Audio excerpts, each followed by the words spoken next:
In deep space, the architects observed. Today we begin our most sensitive module. The classification level is Omega 7, which means everything discussed here is sealed under the Galactic Information Control Act. Throughout galactic history, certain species have been deemed too dangerous to participate in organized warfare.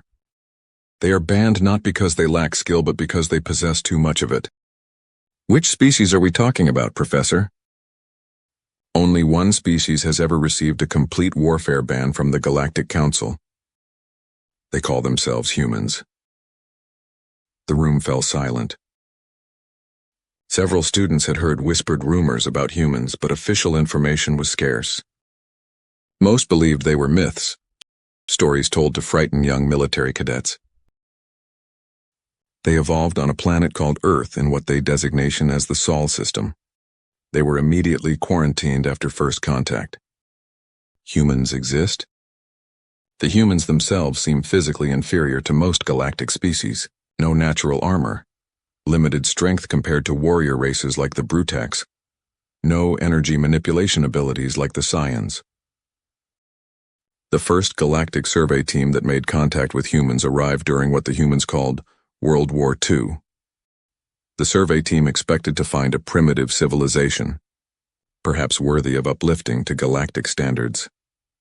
The hologram shifted, showing grainy footage of human conflicts.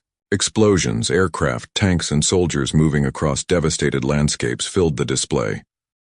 Instead, they found a species that had weaponized everything.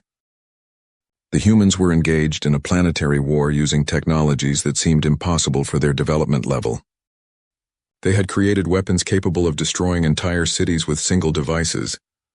Humans had developed fusion and fission weapons before achieving reliable space travel. They had created chemical weapons, biological weapons, and psychological warfare techniques that impressed even the Mentarch mind warriors. The display showed more footage: massive explosions, aircraft carriers floating on vast oceans, submarines moving beneath the waves, and rockets launching into space. Believing they could easily stop what they saw as primitive warfare and guide humanity toward galactic civilization, the survey team made a critical error. They decided to intervene in the human conflict. First and only complete species warfare ban in galactic history. The intervention lasted exactly 72 hours. The humans stopped fighting each other and turned their attention to what they perceived as an alien invasion threat.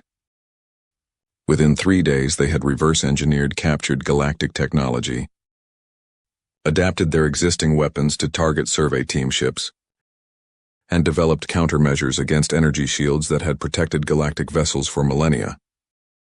The survey team retreated in panic. Their report to the Galactic Council was unprecedented. They described humans as a species that treats warfare as an art form, engineering as a weapon, and adaptation as a survival instinct. The Council immediately implemented the first and only complete species warfare ban in galactic history. The room was completely silent now. Intelligence reports suggest they have only become more dangerous. You would think so, Kelnara agreed. But the psychological profiles suggest something far more concerning. Humans haven't eliminated their capacity for warfare. They've perfected it.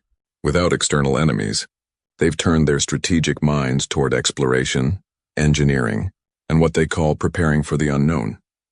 The professor paused, letting the implications sink in. Current intelligence indicates that humanity has developed defensive capabilities that could neutralize the combined galactic fleet. They've created weapon systems that exist in dimensions our sensors cannot detect. Most terrifying of all, they've maintained detailed studies of every known galactic species. Are you saying they're preparing for war against the entire galaxy? No. Intelligence suggests they're preparing to defend it. Human psychology appears to be fundamentally protective. They don't seek conquest. They seek to ensure nothing can threaten what they consider valuable, and according to their transmissions, they consider all sentient life valuable. The lecture hall remained silent as students processed this information. But that's terrifying. They essentially performed mind control on an entire star system. No. That's what makes it worse. They didn't control minds. They simply understood how minds work better than the minds understood themselves. The hologram showed the classified council session, where the human warfare ban was expanded from a simple prohibition to a complete quarantine protocol. Professor, you mentioned that humans appear to be preparing to defend the galaxy. If they're so dangerous, why would they want to protect us? That's perhaps the most unsettling aspect of human psychology. Intelligence reports suggest that humans genuinely care about other species' welfare. They study us not to exploit weaknesses, but to understand how to protect us more effectively. He activated a final holographic display showing human space installations positioned throughout galactic space. Professor, how could they establish installations throughout the galaxy if they were quarantined? Human quarantine was never actually enforceable. While the Galactic Council believed they had successfully isolated humanity, humans had already developed faster-than-light travel methods that our detection systems couldn't track.